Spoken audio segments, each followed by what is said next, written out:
Hello, I'm Gus Downing, publisher and editor of the D&D Daily, and this is the LP News Network. We're here today with Kelli Woelfel, Vice President of Industry Solutions for Profitect, and Seth Hughes, Senior Manager, Asset Protection Solutions for Walgreens. Seth has been with Walgreens for the past 3 years and brings a unique blend of loss prevention, investigations, human resources, technology, and team management experience to his position. He has more than 10 years of retail experience with a proven track record of driving operational and financial results within the highly competitive retail field. Kelli started her retail career over 20 years ago and has held positions within financial, inventory, and vendor quality control. As the Director of Loss Prevention for a nationwide retail chain, she selected and implemented a first-generation analytics solution. She's been working in the retail analytics software industry now for almost 10 years.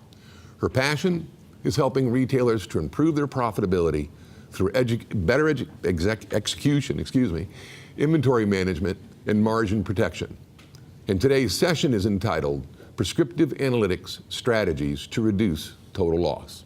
Kelli and Seth, thanks for being here today. Thanks for having us. Seth, I understand you recently completed the selection of a solution to help reduce shrink and loss prevention at Walgreens. Mm-hmm. Can you describe what you were looking for and what the problem what was the problems you were trying to resolve? Yeah, actually it was, at the high level, it was really a twofold problem. We needed a solution using advanced analytics that is really going to help us with profitability across the whole enterprise. So said differently, we were not looking for a tool that was just focused in on traditional asset protection or loss prevention metrics like mm-hmm. theft or things like that. Mm-hmm. Secondly, it had to be simple. Our end users have to understand within seconds what they need to do when they see an exception or they see some type of an opportunity come to them.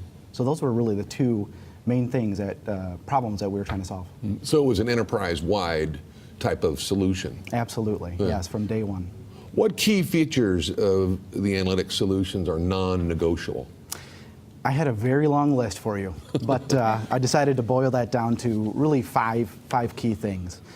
For every solution provider that is in our suite of tools, mobility is number one. Mm-hmm. So you have to have a product that you can use on your mobile device, and mm-hmm. our field teams can effectively manage that exception mm-hmm. and resolve that exception mobily. For field use as well? For field use, okay. Yep, okay. Yep, absolutely.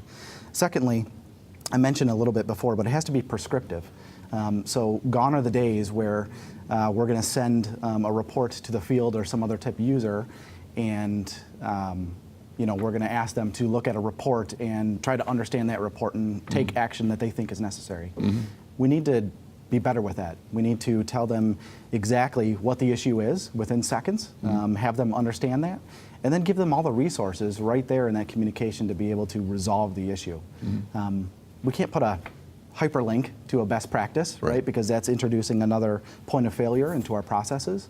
So we have to send all that information over to them so that they can resolve that very quickly. So this prescription then is almost like a doctor writing down all the instructions of here's what you do, here's what you go look for, and here's how you follow up on it. That's exactly right. Perfect analogy that we've used before too. Mm-hmm. Yeah. What's important in choosing a vendor solution provider to you? I mean, what are some of the key critical factors that you look at? There's two for us, and for me in particular.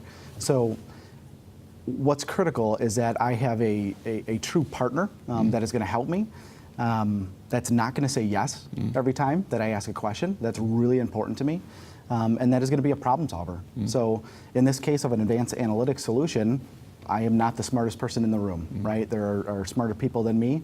I expect them to teach me, and I expect them to help us remove the roadblocks so we can effectively improve the profitability at Walgreens. Mm.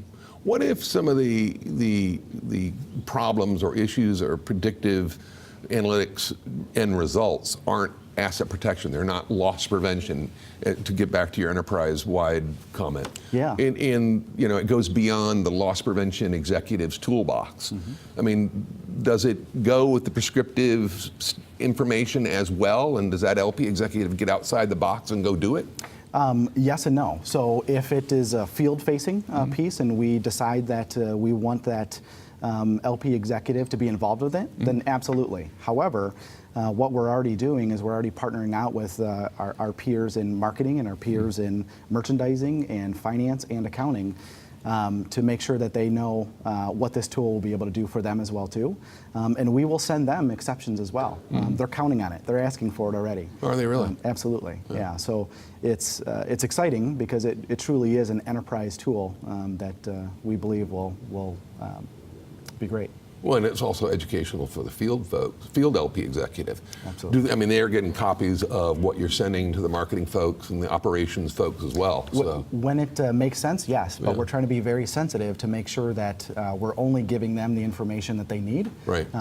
So I think a good example of that is if a store or if a variety of stores have an exception across the board where they're wasting the same product, that probably shouldn't go to the field, right? That seems more like a merchandising issue.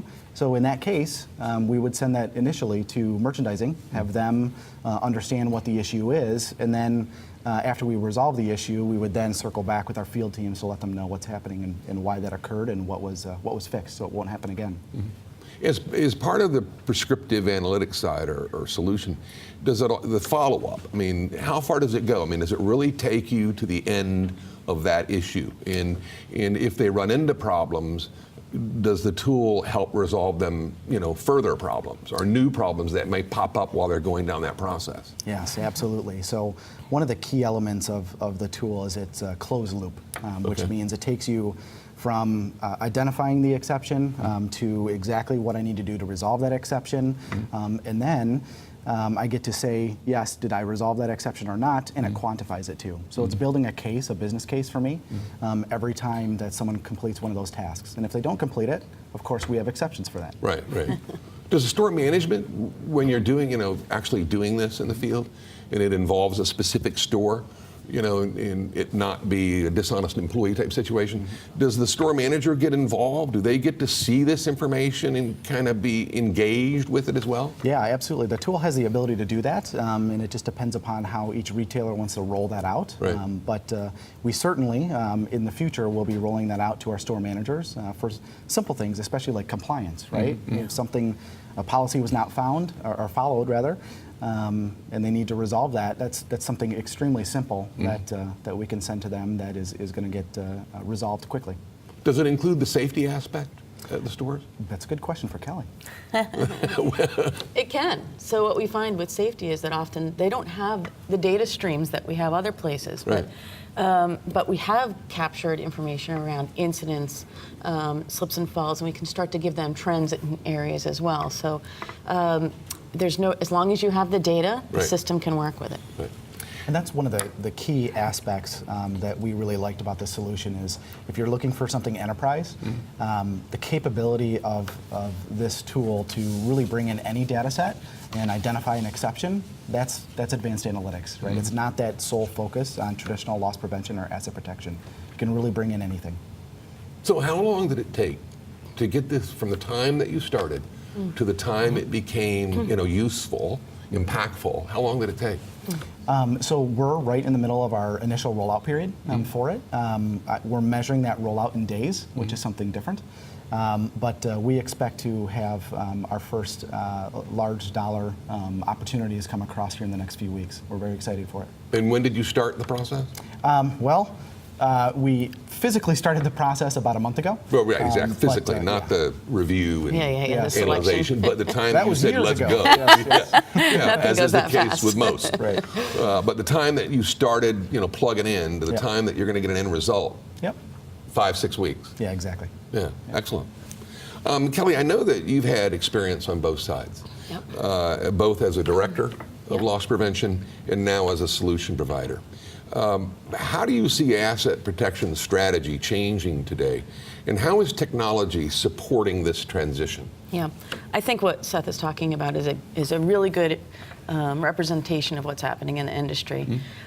We can't afford to only look at theft and fraud. It's an important aspect of what we do every day. We can't take our eye off the ball, but there's a lot more to loss, and especially with more complicated supply chains and omni-channels, you have all of these different factors that are now influencing loss. So Seth has a really good approach in terms of he doesn't see it as just one isolated event. It's something that happens all throughout the supply chain.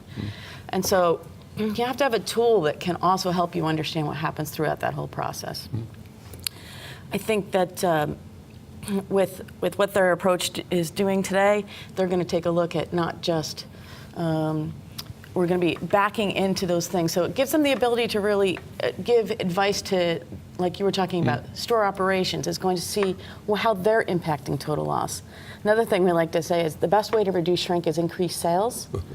And so a lot of our users are also using it on the sales side. So we're able to show them things that might indicate loss, like you're selling an item at a price lower than other people, but it might also indicate an operational issue that operations can fix. So we just take a much broader view, and the technology is the key behind that. The technology, in exception-based reporting, we used simple exceptions to identify outliers. With advanced analytics, you're taking a lot more into that equation. So we talk about triangulating data. More than one element is impacting every one outcome. And so we're able to really use information that, not just trending indications, but statistical changes. We talk about benchmarks, for example. In our solution, we're looking at how your behavior is in comparison to other benchmarks. Might be the like-kind benchmark. So in traditional exception reporting, we just looked at how you compare to the average, perhaps, in a store. But now I can compare how you look to other like-kind stores or like-kind cashiers, like-kind products. So those benchmarks become much more impactful, and therefore the result comes out much more. And the bottom line is you're following the merchandise from the time as a supply chain until the time the customer gets it. Right. And all of the factors in between. Right. You think about, anytime we talk about loss, and I was like this when I was at the company that I came from in retail, you touch product so many times from the time that it is received in your distribution channel all the way through to the time it actually ends up in a customer's hands. To think that the loss only occurs at the register is naive of us. And so we need to be able to look at all of those things and how they impact each other. Absolutely. Yeah. Well, Kelli, Seth, thanks for being here today. Thanks, sir. Thanks very much. Well, that's it for this episode, ladies and gentlemen. We'd like to thank you for watching. And until next time, let's keep them all safe out there.